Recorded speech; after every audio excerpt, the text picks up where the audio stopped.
Welcome to Caregiving Club On Air. This podcast is dedicated to the millions of family caregivers who want wellness tips and self-care solutions, who seek expert advice, and who want news about healthy aging and how to create well home design in our forever homes. I'm Sherri Snelling, a corporate gerontologist, author, and educator, a TV interviewer, host, and news commentator. I'm joining you from Southern California, where our interviews and news take us all across the country to explore the many ways to help you on your caregiving journey and to lift you up here at Caregiving Club On Air. Welcome to Caregiving Club On Air and our November episode on National Family Caregiver Month, National Family Stories Month, and on November 1st, National Authors Day. I'm your host, Sherri Snelling, and as I said, happy fall, y'all. And we are celebrating this November our family caregivers across the country with National Family Caregiver Month. Very exciting. And also National Family Stories Month, which we all have a story to tell. And that leads me into our National Authors Day.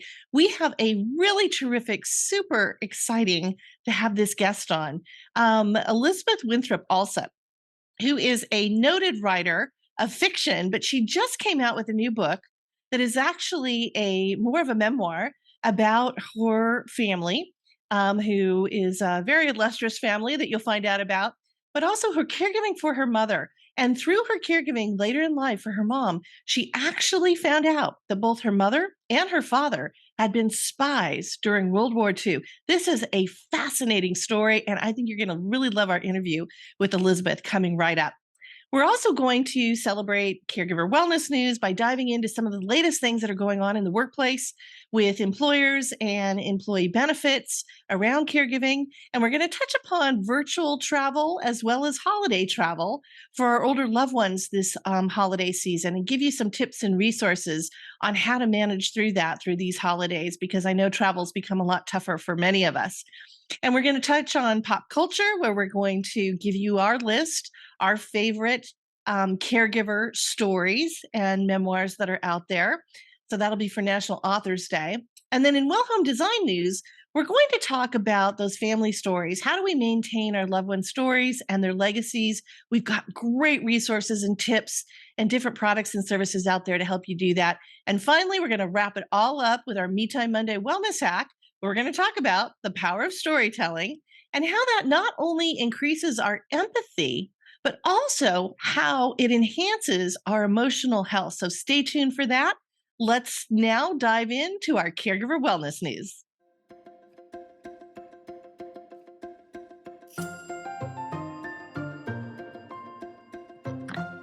So for our caregiver wellness news, first of all, as I said earlier, November is National Family Caregiver Month. And we just want to thank you out there who are listening to us, who are family caregivers right now. Thank you that have been family caregivers.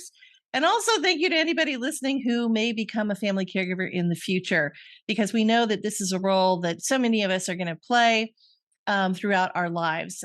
We are caring for someone pretty much throughout most of our lives. And also we are being cared for at both the beginning and the end of our lives. So caring is really a constant. And we just want to thank all of you. There's 53 million Americans right now who are in a family caregiving situation.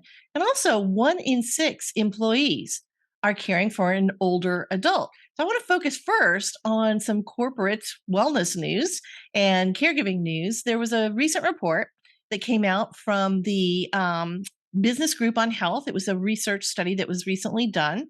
And they took a look at the kind of emotional mindset, the stress response and stressors that are impacting employees in the workplace. And they did this survey among thousands of employees, both in the US and also in the UK, in Britain.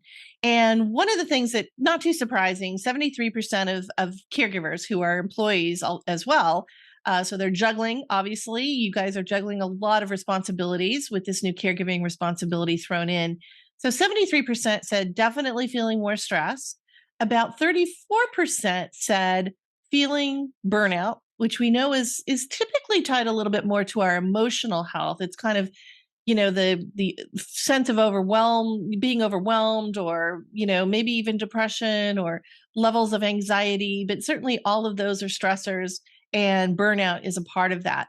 Now, interestingly, 1 in 3 employees also said that they felt their employer cared about them and cared about their mental health and their well-being, but only a third. That leaves 2/3 who feel like their employers don't care. So I think if there are any HR people out there who are listening, or employers, there certainly are still some gaps in terms of just the employee perceptions. May not always be accurate, but certainly the employees aren't necessarily saying that they're feeling the love from their employers. And along those lines, what was interesting in this report is that only 15% of the employees that were polled said that they're even aware of services or resources or any kind of help that their employer can give them, not only as a caregiver, which we know so many employers now have really adopted a lot more benefits, and you can call and get some help with research and finding local services. A lot of employers have done that, particularly I think of the larger employers. It's really tough on the small employers to really put those types of benefit packages in, but so often, and I know this because my family operates a small family-owned business. It is family when you have that type of business, and there is a lot more flexibility. But when you get into some of these larger employers where it's really tough to have those kind of very, very personal relationships with, if you've got 2,000 or 5,000 employees or whatever it is, but then they are certainly looking to give you the types of resources that can help you through your caregiving journey. But only 15% of employees are tapping into, first of all, or even know if these resources and benefits exist. And then only about 23% have used it. So that's a pretty low utilization rate, which is something we talk about a lot in the workplace. And I just want to say, if you're listening out there, if you feel like you need more help, certainly because of the research that takes so much time online, and then even when you find something, you're kind of questioning, is this really good? Is this the right fit for my loved one? Is it the best that I can do? Those are all of the answers that you can get through a lot of these types of caregiving benefits now. So tap into your employer's benefits first, see what exists for you, and whether or not you can get some help with that. So I thought that was an interesting study. I just wanted to bring that up because, again, so many of us are thinking about caregiving, whether we're, as I said, caregiving now or going to be caregiving in the future, as we get together with families throughout the holidays. And, we're starting to recognize maybe mom or dad, aren't getting any younger. What are the types of things that I might need to do to help them out? The other thing that's happening, of course, during this year is travel. Now, travel is tough, particularly I think this year. And, given all of the costs of travel, given the hassle of travel, I hate to say that, but, the travel industry has not really helped itself out, particularly all of these dreadful stories we hear about the airports, where you're standing in line forever and then the flight gets canceled or delayed, or, whatever it is. And I've even heard some horror stories where if your flight gets canceled and canceled again and canceled again, they're not even offering to put you up in hotels anymore. I know I had a really dreadful travel story. It was business travel last fall, and honestly, I still feel like I'm jittery about ever getting back into the airport and an airplane. I haven't really done a lot of traveling since. And then, of course, we've got, unfortunately, the spike in gas prices, which is really putting a damper on road trips, which would be maybe an alternative to the kind of airline travel that we've become accustomed to. But I want to give you a few tips on traveling with older adults through the holidays, and really just give you some great resources, and then talk to you a little bit about an option to actual travel. So the first tips that I have are, first of all, Peter Greenberg. If you're not familiar with Peter Greenberg, he is the travel detective. That's his website. I actually know Peter from way back when. He used to be the travel editor at NBC on the Today Show. And I used to do some commentary on family caregiving on MSNBC. And often we would see each other in the green room, or getting our makeup done or getting touched up or whatever, and kind of have a chat. And I also had the pleasure of working with Peter on some different projects, way back. This is way back, folks. This is back in like the 80s and the 90s. I'm going to age myself now. But anyway, Peter Greenberg is truly one of the best resources on travel. He has a podcast. I think he's doing at least a weekly, maybe even a daily article and blog and column. He still does a lot of reports for morning shows and other shows, but he is on top of everything, where you can save, what to look out for, all of these different things about travel. So check out Peter Greenberg because he really is a great resource for you. Now, he doesn't always talk specifically about traveling with an older loved one. And that is where I'm going to point you to something called SATH, SATH, which is the Society for Accessible Travel. Okay, so that is the group that does focus on people who may have a disability or have, just mobility issues, maybe using a walker or a wheelchair. Maybe it's a loved one with dementia or Alzheimer's, whatever the challenges might be in traveling with a loved one who has certain conditions or just, happens to take a little bit longer, maybe walking through an airport, might need that extra support, getting one of the trolleys to take you or getting a wheelchair to wheel you through the airport so you don't have to walk. All of those things, SATH can really be a great resource. They've got checklists.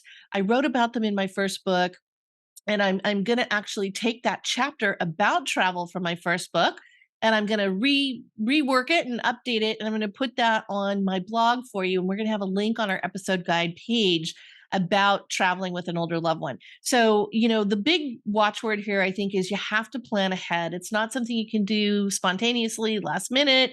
You really do have to plan ahead and call the airlines, call the airports, make some of these really special arrangements that do need to get done. But it's possible. The only thing I would caution on is not only the cost of travel this season, which is way up, but also, again, that hassle. We do have to think about, we might be able to, tough it out in the airport and standing in long lines, but we do need to think about our older loved ones and the kind of stress that may put on them. So then let me bring you to an alternative. So there's something really fascinating that's happened through COVID called virtual travel. And two of the sites that I really, really love, they're really my favorite sites, particularly because they focus on older adults.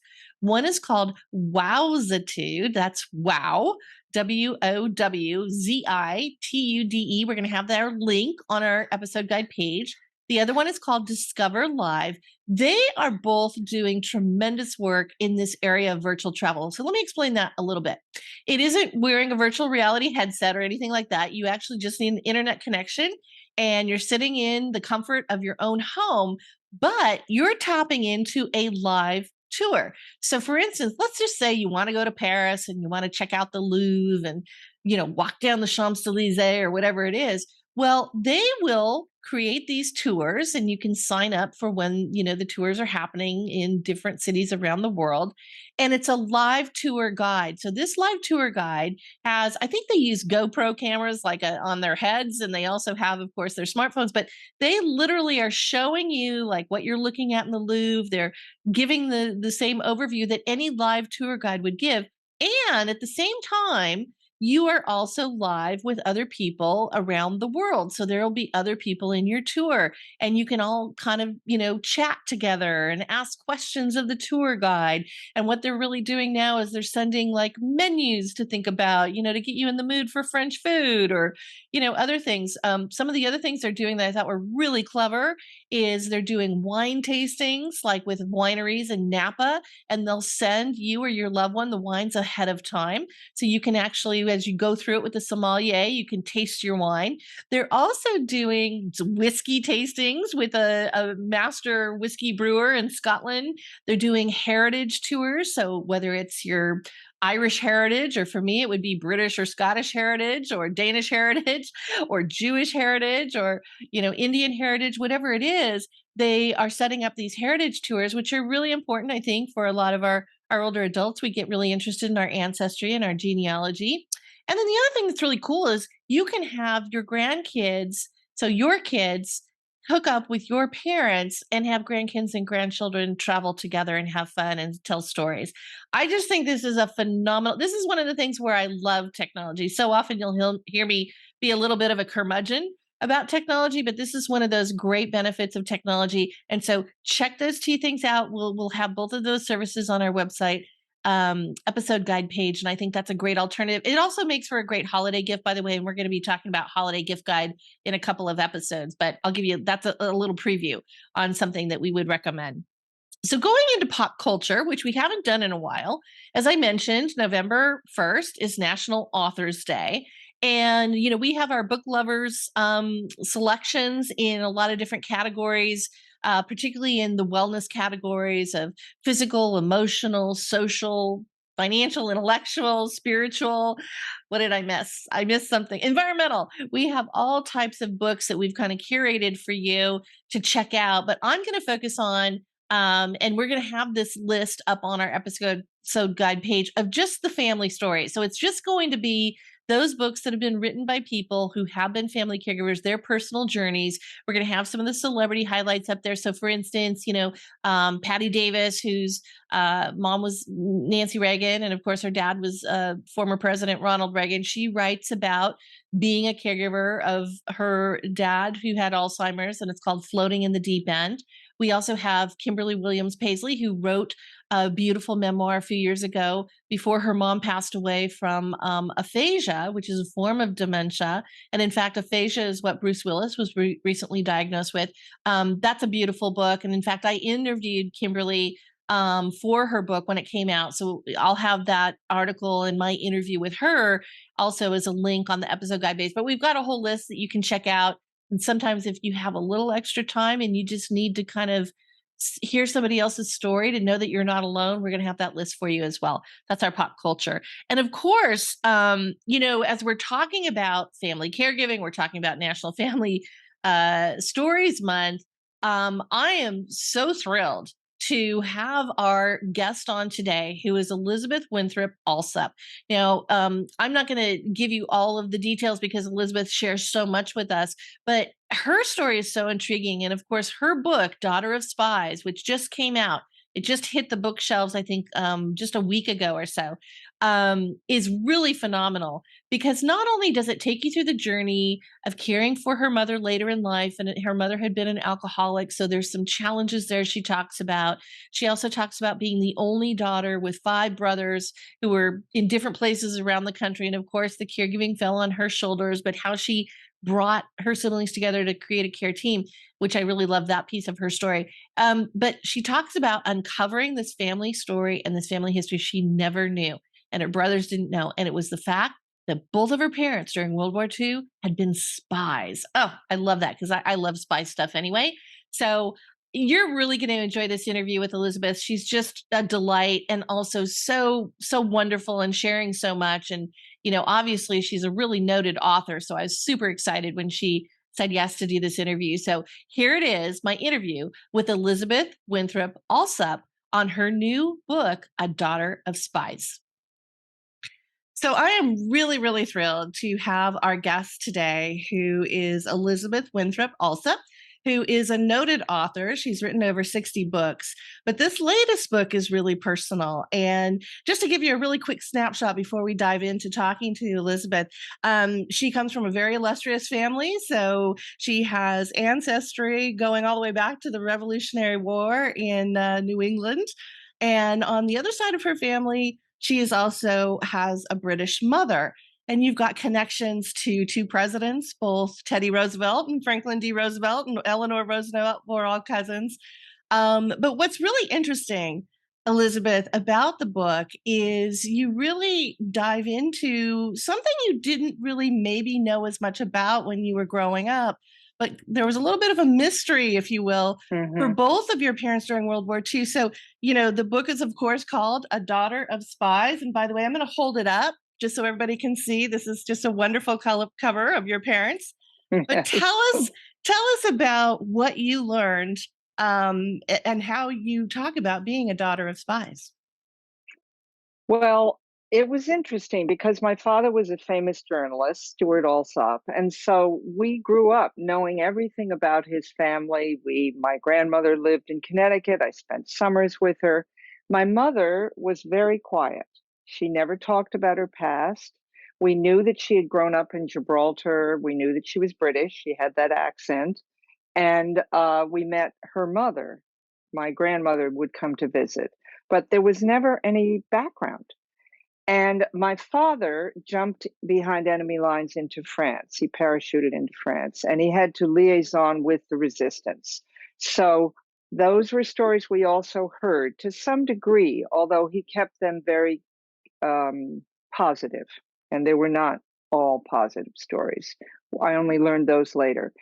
My mother, finally, I began to ask her, what was your childhood like? What did you do during the war? Weren't you in London? And finally she opened up. And that's when I discovered that she was a decoding agent for MI5 at the age of 17. She had to Wow. sign the Official Secrets Act. She had to pretend that she worked at the passport office.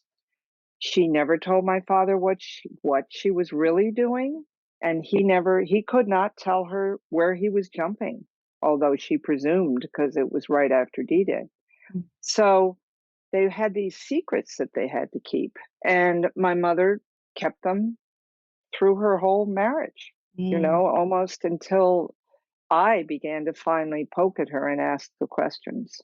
right. So it was interesting. Well, and I love the fact that you take us back to those days, and one of the things I loved in the book is you talk about kind of the romanticism of really discovering your parents as these two very young people in love in the midst of this, Mm-hmm. horrendous war. I always kind of Or laugh because we talk about resiliency and the younger generation these days, and yet the stories about your mom getting on I the know, cargo ship to come over here, I think we have no unbelievable. idea what resiliency None. is. None. And I remember going to see her right after 9/11. And I said, Mm, Mummy, 3,000 people died in the towers. And she said, yeah, I know, it's terrible. That happened on a daily basis in the East End of London. She just gave me that little reminder of the history that she had lived through. So, right. yeah, yeah, Well, and very. then you write in the book, it really is interesting because you write obviously about your parents and their younger years, and then your, growing up years. And I know you're the only daughter, and there's six children, so you've got five brothers, as you mentioned. Yeah. But you talk about your father traveled a lot because he was doing great journalism from all over the world. Your mom, however, was struggling with alcohol. Right. And so growing up, there was kind of this emotional distance. How did kind of really rediscovering your mom's story and helping to tell her story, how did that help you to find that empathy for both of your parents, but particularly for your mom? That's a good question. It really did take me understanding on a kind of very visceral level what she had been through. So instead of a kind of intellectual, oh, my mother was a decoding agent, I would say to her, what was it like to be in the basement of the flat you lived in when they blew up the church across the street?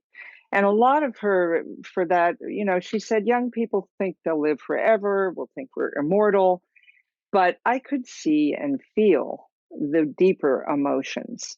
Mm, My mother was very British, keep calm and carry on, so you had to poke a little to get underneath and find what the real heart to heart was. And I suddenly woke up to what she had lived through. And as you brought up the cargo ship, she crossed the North Atlantic in December of 44 in a convoy, dodging U-boats, pregnant with my oldest brother, a woman in a room with 7 other bunk beds.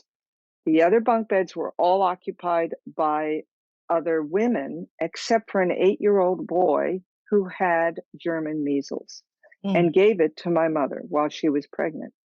So that's a terrible, situation. right. She was stuck on that ship for 3 weeks. So the things that she went through, that she was very modest about, and said, you just carry on, there's no point fussing. That was one of Mhm. her favorite lines. Right. So, but as I dug deeper, I thought, boy, I really feel how, and also how alone she felt when she came here. She didn't Mm, know a soul.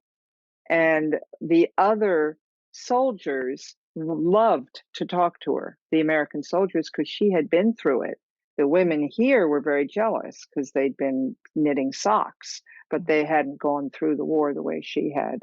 So it really opened up for me an understanding of why she had been such a distant mother. Yeah. Well, and I think that's so poignant too, because she really was in the middle of everything Mm, going on. And your parents became part of what they call the Georgetown set outside yeah, of Washington, D.C. And yet, as you said, a lot of those women, they really had no idea no, no, how they to didn't. survive. Really you're in a way, what I She's a got a survivor. lot through your book was, there was a lot of loss in your family, and Huge. particularly for your mother, and Yeah. she managed, though, to survive it. Sometimes it was difficult. Do you feel like, those are lessons that you learned as you look back? Maybe at the time you didn't realize, but that she was kind of giving that sense to you? Yeah, I think so. I mean, her only brother died in the war, her Mm, only brother. And he was killed the day my mother sat next to my father for the mm, first time in a baronial castle in Yorkshire. And I like to, of course, being a novelist, I like to romantically think, well, Uncle Ian pushed Daddy in front of her on his way out, you know. mm, She lost that. She lost her father, left her mother, had an affair with his secretary, abandoned her mother. So the whole family was blown apart by war. And mm. over here, it's not that nobody had those experiences, but not in their circle. She was unique. Plus, she was 18 when she Yes, arrived. My father was 30. I She said know. practically the first night there, she sat next to Judge Felix Frankfurter at dinner. You Right. know, where do you start? Right. At So that age, having the at that gravitas, right, age to do and that. pregnant. Yeah. Yes. And Oh. pregnant and always pregnant. Yeah.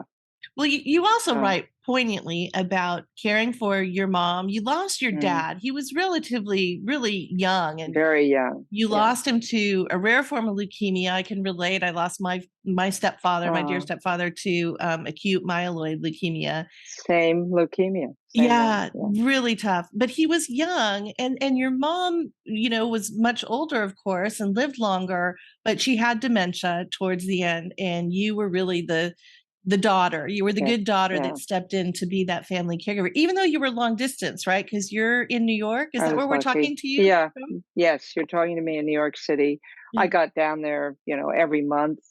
I was lucky because I had a wonderful group and staff of people to help, and I was in constant touch with them, and we had enough money for that, which was rare and lucky. Um, what happened to me was that when I was a child and my mother was an alcoholic, I was I had a distant relationship with her. I was often scared of her. She was unreliable. So I didn't have that mother. Then she got sober 3 years after my father died. So in the middle time in my life, I had a mother. We Mm, came back together. We had certain times we apologized to one another. But then what happened was I began to lose her again to dementia. And mm, what it did was it triggered for me all those childhood emotions of abandonment. She's leaving me again. mm, I can't believe it. So the getting her story gave me a wonderful way to connect to her.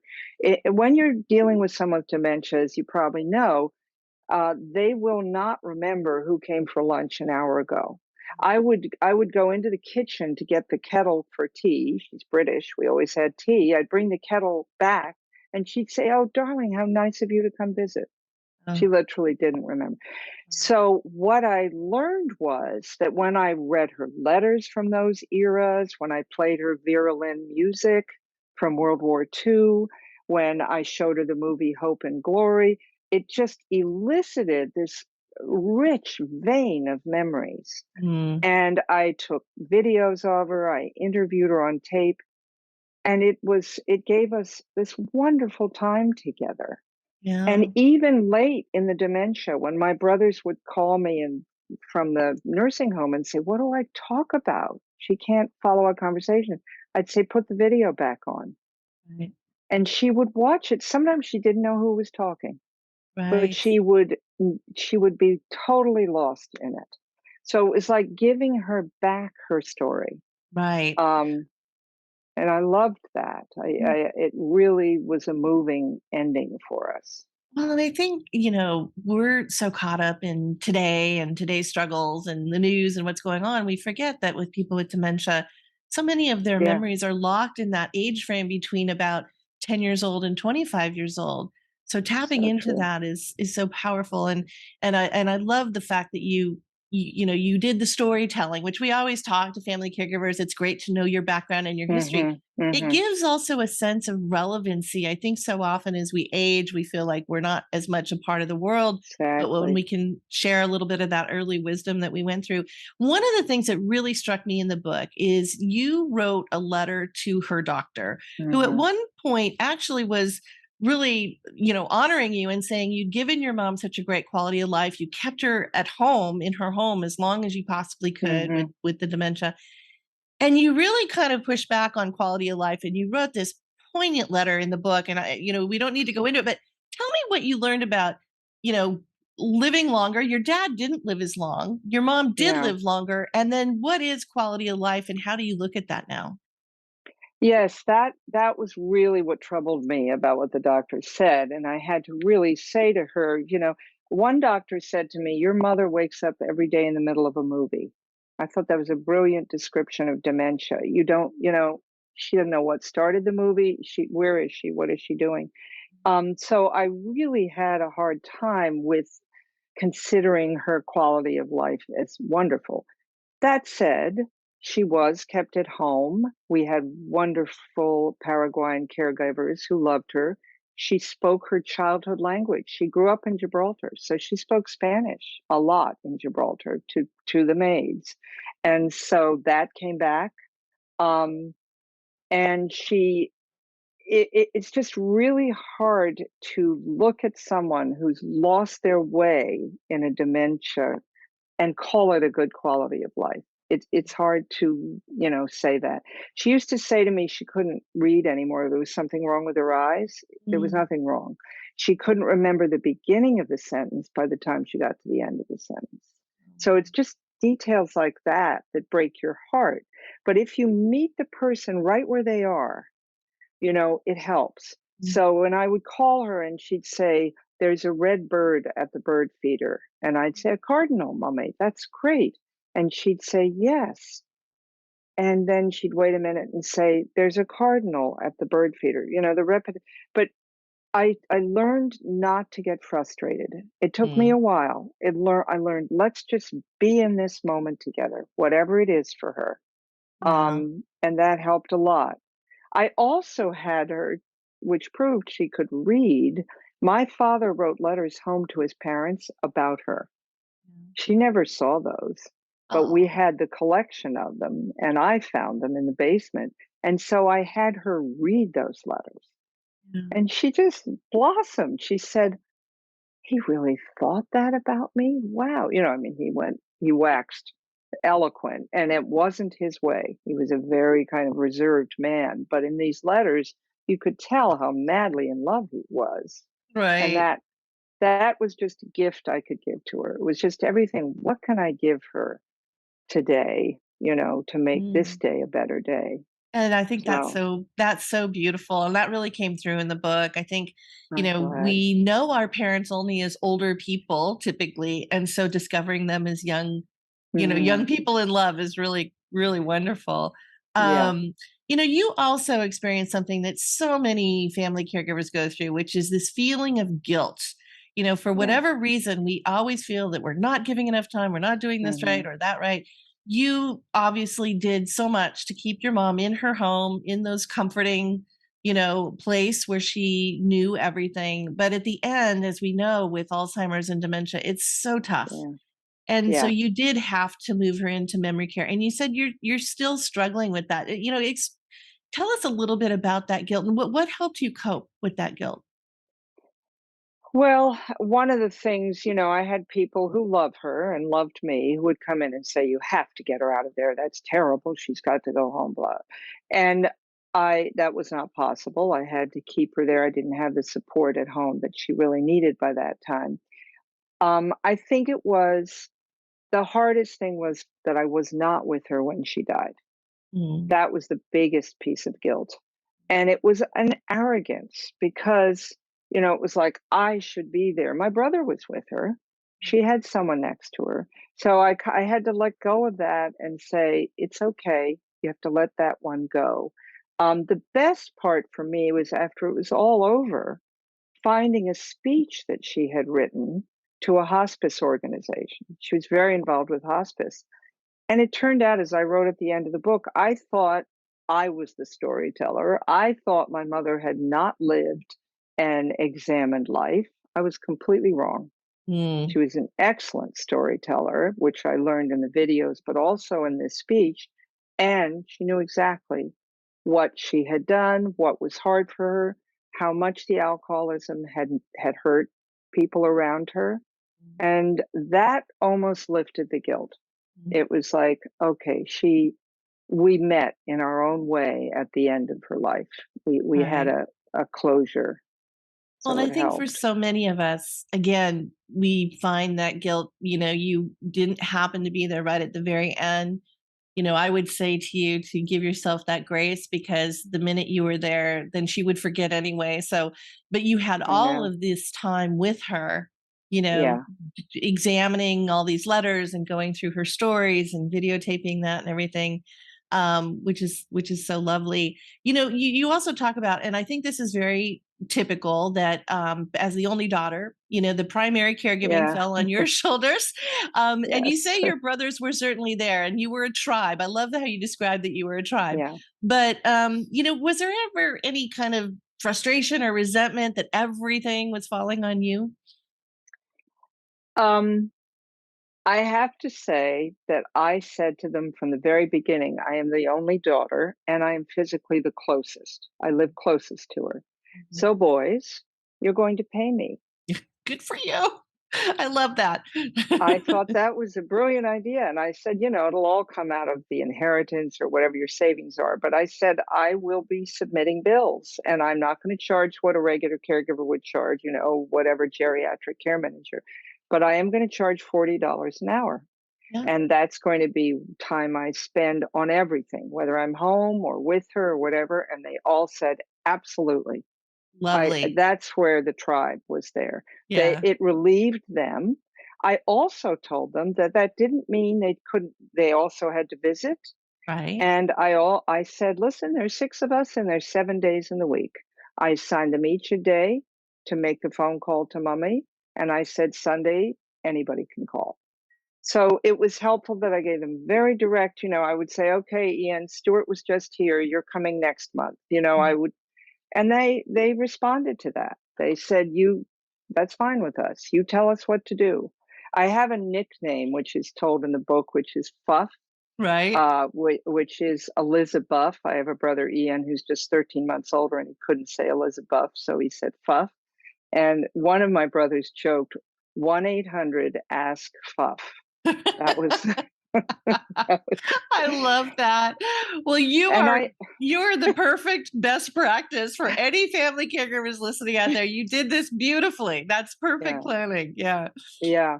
And I also think it helped that because my mother was an alcoholic, my father traveled and was quite distant, the tribe formed early in our lives. We Mm, leaned on each other a lot. We kind of grew each other up, right. raised each other in a certain way. So that was intact, that sense of Right. tribal loyalty. Well, and with 6 children in the family, I think if I'm correct, you were either in high school or going into college when your youngest brother was born, or he was only a My couple years old, right?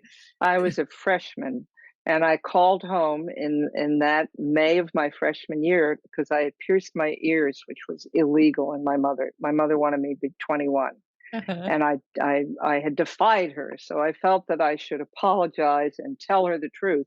And my father said, well, you can't talk to her. She's in the hospital. And I said, well, what's she doing in the hospital? And he said, oh, she's had a baby. I said, what? Well, I knew she was pregnant. And I said, oh, well, what kind of a baby? A boy. I said, oh, well, forget it. I'm not apologizing. I already have That's right. 4 of them. That's I was right. hoping for a girl, So it Well, was a tell funny me, moment. what through this process did you learn about yourself? Mm. What was fascinating to me was, although I had worked through therapy and I had been in 12-step programs for children of alcoholics and stuff, what happened to me when I got to her dementia was it triggered the childhood emotions that I had had when she was an alcoholic. And so I was shocked by the intensity of those emotions that, oh, here we go again. And a perfect example would be she would snap at one of the caregivers. And it was as if she had snapped at one of my younger brothers, and I had to protect the caregiver the way I had protected him and when we were young. Mm, And that was interesting to me when I wrote the book, because the first part of the book, as you know, I'm telling their romantic war story, their romance, but I braid the narrative with pieces of talking about taking care of her. When it came to part two, and that was my childhood growing up with these parents, I had no braided narrative. mm, And the reason was I did not want the focus or the sympathy to go to her. mhm. And that showed me the depth of my emotions around being abandoned as a child. Right. When I get to part three, I go back to really talking about her. But it was like in that center section, don't distract the reader with stories about, oh, this is happening with her, she has a bed sore, I have to. No, no. I want this little girl to get full sort of stage. Right. And that revealed more to me about myself than anything else, Right. Do you in my feel feeling. that you know, just your childhood, your upbringing, and then also your maybe your experience as caregiver, did that make you look at your own being, you know, becoming a mother differently? Did you say, I'm absolutely not going to do this? And then the other part of that question is, I've said that myself sometimes, but then you wind up doing exactly what your mother did. You find yourself doing those things that you said you Yes. would never do. Yes. I would say that the biggest thing was I did do was I was physically really affectionate with my children, because it Mm, was something my British mother just didn't and couldn't do. mhm, Hello, love, is the most. She never said, I love you in the mm, whole, even at the end. It was mm, always, that was too much for her, too direct, too emotionally available. mm, She never hugged me. She mhm, did not, physical affection was very hard for her. So I flipped that on its end, and I definitely was physically affectionate with my children. But I would say, and it worries me, that I have her impatience. mm, So I exactly as you're saying, that's so intuitive that you have to really look at, okay, here I am. I'm snapping because my husband doesn't get the tech thing I just taught him, or, whatever it is. I'm She was a very impatient and somewhat controlling woman, and I'm trying hard to look at those pieces in myself and seeing where I can just begin to let things go. mhm. You know, So, one of the things that I think really also came through to me in reading the book is that, you know, we all have our ups and downs and, you know, different relationships with family and our parents and all that. But, you know, childhood could be so magical. And I love the stories of you and your brothers just being creative and experimenting, and your oldest brother wow. Joseph, I Yes. think, was the leader of some of these, you know, experiments and stuff. But it was like it brought out to me how wonderful it is, of course, to have siblings and to have that carefree Yeah. childhood. Yeah. I was grateful my mother was a devout Catholic. So she conceived 12 children. I did have a baby sister for 3 months who sadly died of sudden infant death. But we were a pack, and it really helped. My brother had a whole amazing factory or laboratory in the basement, and he became kind of my downstairs parent. Mhm. We would come home from school, she'd be locked in her bedroom. Okay, let's get out of here. And we'd go down, and Joe would order us around, and we'd bug people's rooms and, run telephone lines through sewers. And I did crazy, crazy things, which I think too many helicopter parents don't allow their kids to do these days. But it was a very it was a counterbalance to the murky quiet in the house, the secrets being kept in the house. Right. And of course, if you have a father who's a journalist interviewing CIA people all day long or whatever, there's a lot of secrets, a lot of secret keeping. Well, and I think, and So, in all of those, all of the famous people, obviously, President John F. Kennedy and mm, so many names I think that so many of us remember or know were really integral in your family, and we're yeah. coming and going through your living room and all that. And I want to really encourage people to read the book because it is a fascinating, it's a fascinating look at history. It's a fascinating look at, growing up with parents who had these secrets and, Hmm. coping with caregiving and all that.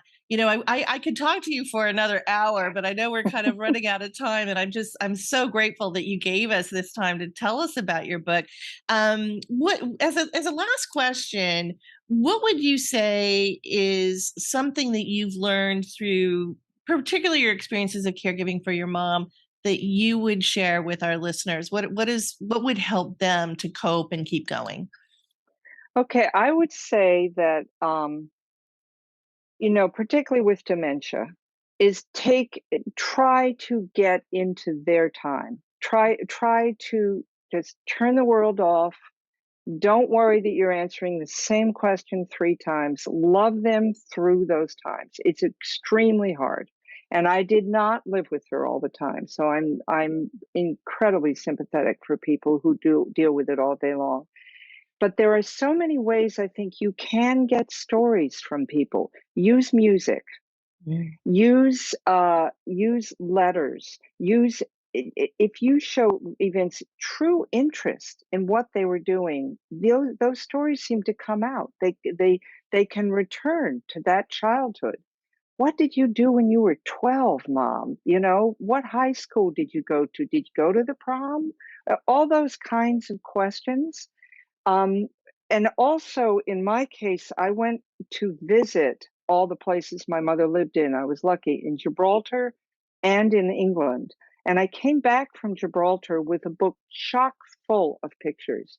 I Mm. put it by her bed, by her desk.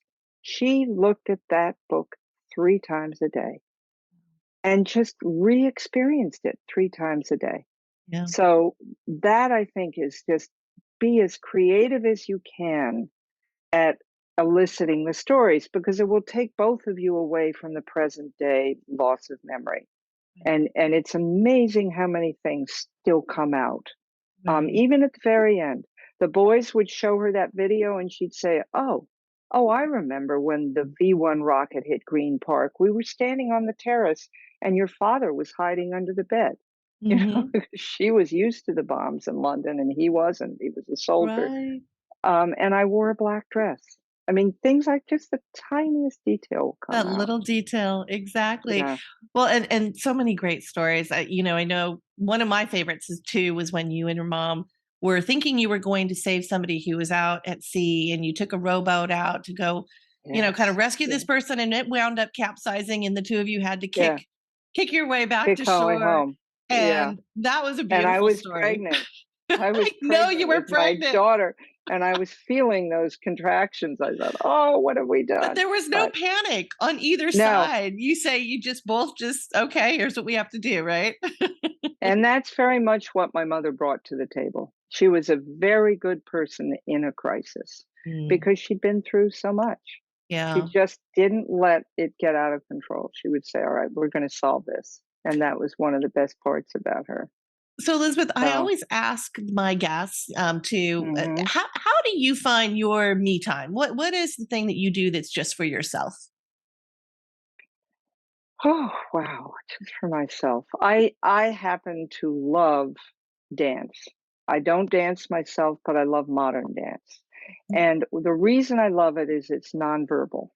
Mm. So I love going to we live in New York because we love culture. So I go to the theater and stuff, but dance, my brain just floats away when I am watching that. And so for a real what I call an artist date is to take myself alone to a modern dance Uh, performance, I love that. and it's beautiful. Yeah, That it's is just beautiful. Well, yeah, Elizabeth, again, I want to thank you so much for sharing your story. I'm going to hold the book up again. Tell us great. where our listeners can find your book called A Daughter of Spies. Yeah, it's called Daughter of Spies, Wartime Secrets, Family Lies. And you can get it at any independent bookstore. You might have to ask them to order it. It comes from Regal House, which is a terrific independent press. You can order it directly from their website. And of course, all of the other options, bookshop.org has it, etc. So it's pretty widely available. Well, and I love, let's support those independent bookstores. We need to do that, Definitely. right? Definitely. Yeah, I I'm love very that. for that. Well, Yeah. Elizabeth, again, I just thank you so much for talking to us today, sharing your story. And I just encourage everybody to read this book. It's really uplifting. So thank you. Sherri, thank you for having me. It's been a great conversation.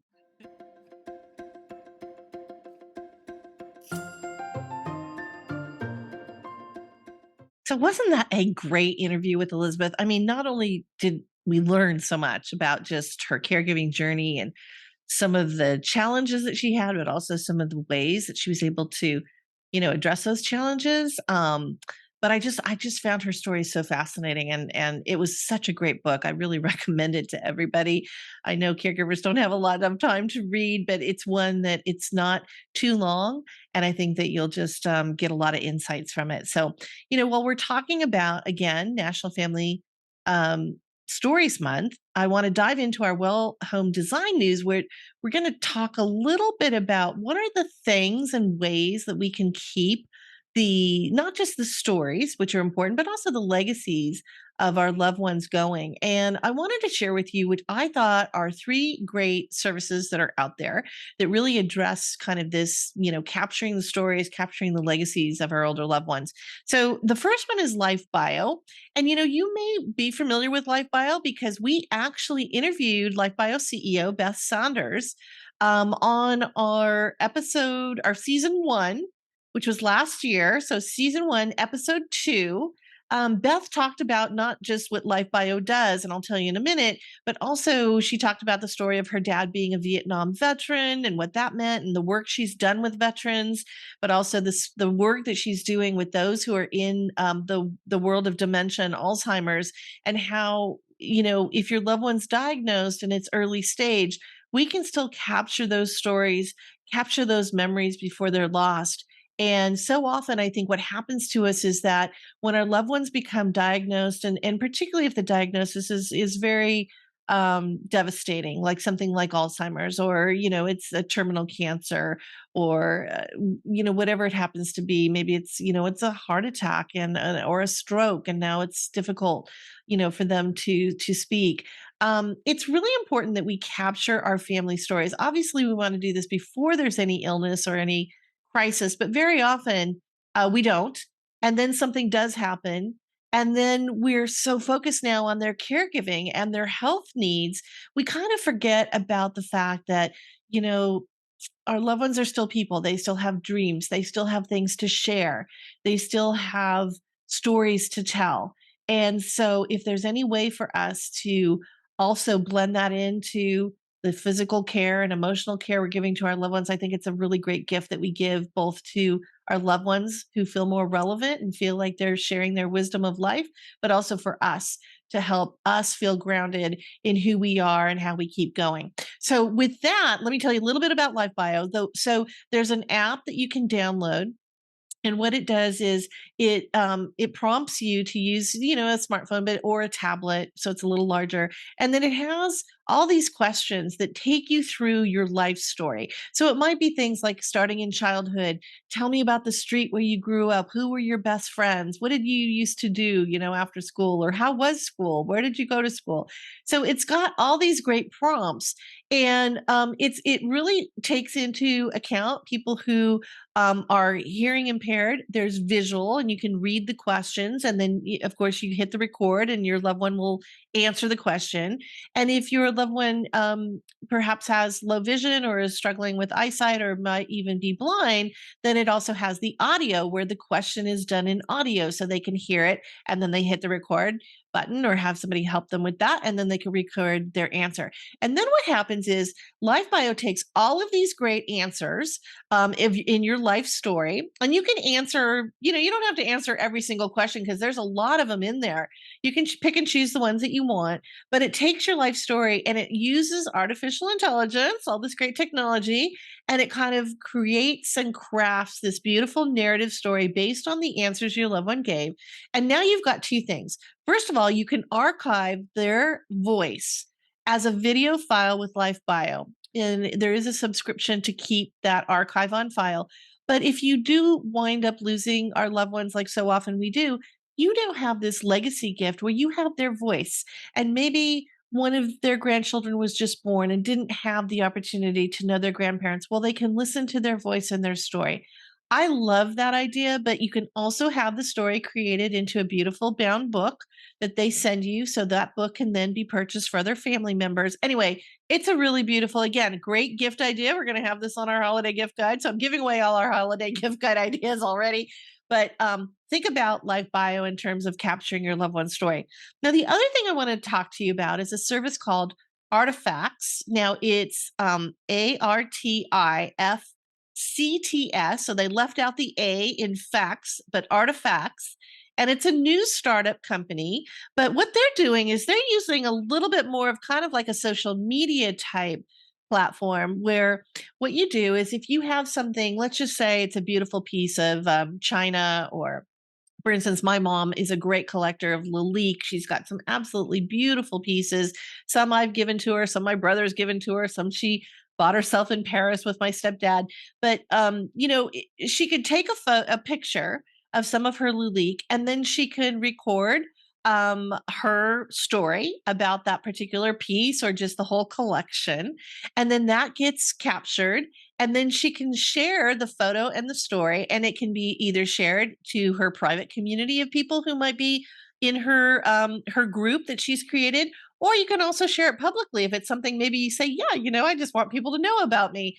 So they've got these options that you can do on the site. I think it's a really great idea because so often we don't know the stories behind some of these things, and they get passed down through the generations. And then somebody says, well, what is this old teddy bear? Like, what does that mean? Or whatever it happens to be. So capturing those stories is really fun. And I think it's a great exercise for our older loved ones to tell us their stories, but also it's really fun for younger generations to learn a little bit more about their great aunt or their grandparent or whatever. And then lastly, there's something called Legacy Box. You may have seen some of the TV ads that are out there, but Legacy Box is really great because so often we find all these old photos. I even have, my mom and I have talked about this.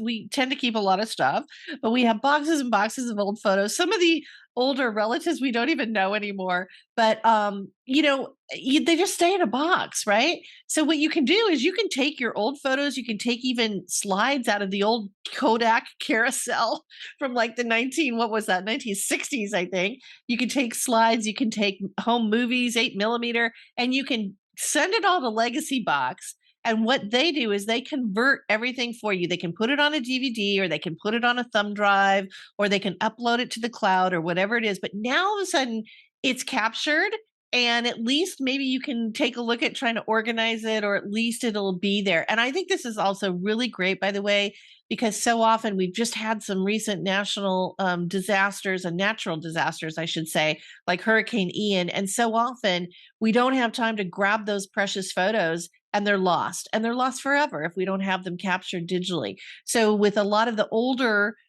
images and photos and films that we may have from childhood or our parents' childhood or grandparents, it's a really great way to make sure that you have that archive for generations to come. So those are just 3 tips on, keeping the legacy and the life stories of our loved ones going.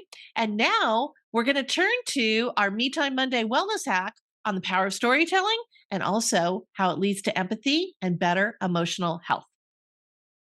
Welcome to the Me Time Monday Wellness Hack. November is both National Family Caregiver Month and National Family Stories Month. It is a perfect time of year to talk to older parents and grandparents about their life stories and your family history. Telling stories is a powerful tool that connects us as humans. Hundreds of thousands of years ago, we painted images on cave walls to illustrate life's events. In many cultures, oral history was vital for generations to learn about their ancestors and to be able to pass the stories down to future generations. Most religious texts are a compilation of stories that guide us on how to believe and live our lives. From cave walls, we began printing icons and images that told the story of civilizations, such as the Sumerians, who used cylinder seals on clay documents in 3500 BC, and the Chinese, who printed the first known book in 858 AD. And in 1450, Gutenberg invented the first printing press to bring stories such as the Bible to the masses. Today, we use digital tools to read books and blogs, and we share video stories on YouTube and on TikTok. Family stories help connect us to who we are. We realize the challenges and choices we have in life have been met by those who came before us. For older generations, storytelling helps remind us of our resilience and our tender moments that have so much meaning in life. We appreciate passing these stories to younger generations so they can see their struggles may be their own, but previous generations have overcome and survived, and so will they. Learning about a grandparent or parent's early life or the history of family helps build resilience and a sense of connection and continuity for younger generations. It also helps younger generations form their identity based on who and where they have come from. Studies have found children feel less depressed and can overcome bullying when they have a strong connection to grandparents and know their family's history. I know my passion for writing came from my grandmother, who was also a writer. And learning about our family stories helps create empathy. Sometimes we are so caught up in our daily lives, we forget to reflect and learn from our older generations and what matters to them. It gives our older loved ones a voice and satisfaction in knowing their stories will live on after they are gone. When it comes to empathy, there is a famous saying about walking a mile in someone else's shoes. The original quote is actually to walk a mile in his moccasins and is often contributed to various Indian tribes. But it actually comes from a poem written by Mary T. Lathrop in 1895. The original title of the poem was Judge Softly. Here is the end of the poem. Remember to walk a mile in his moccasins, and remember the lessons of humanity taught to you by your elders. We will be known forever by the tracks we leave in other people's lives, our kindnesses and generosity. Take the time to walk a mile in his moccasins. Knowing family stories helps us find our way in life. It builds empathy, resiliency, and identity. Take the time this holiday season to talk to older family members about your family stories. We hope you enjoyed this Me Time Monday Wellness Hack. Each episode of our Caregiving Club on-air podcast feature a new Me Time Monday Wellness Hack. And check out more great wellness articles on our website and from my upcoming book, Me Time Monday, the weekly wellness edit for a wonderful life. I hope you enjoyed this episode of Caregiving Club on Air. Please listen to us on Spotify, Apple and Google Podcasts, and other listening channels, and check out all the resources and article links on our episode guide page at caregivingclub.com, and just click the podcast tab at the top. You can also email us with questions and comments at podcast@caregivingclub.com. I'm Sherri Snelling, and I wish you all to take care and stay well.